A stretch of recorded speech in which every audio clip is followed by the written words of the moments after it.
Please like and subscribe. Thank you. Let's make a school by using origami paper.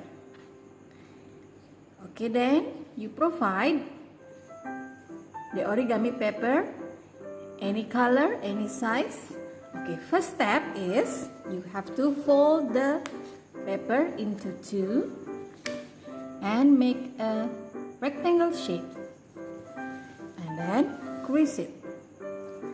Okay, this is the rectangle shape, and then fold again in half. Make a small square, crease it, and now open it. You see the line in the center, so fold this side to the line that you see in the center. Okay, fold like this and crease it. Good job. And do the same for the other side. Okay, then crease it.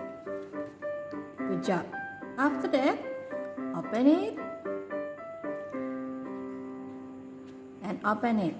You see three lines, 1, 2, 3, and then now this side, make it stand like this, and then open these two papers, open until you see the triangle shape on the top, and press it and crease it. Okay, do the same with the other side. Stand it up, open, and press the triangle shape and crease it the line. So you already got the shape of school. You may draw the doors and the windows of the school. That's it. Thank you.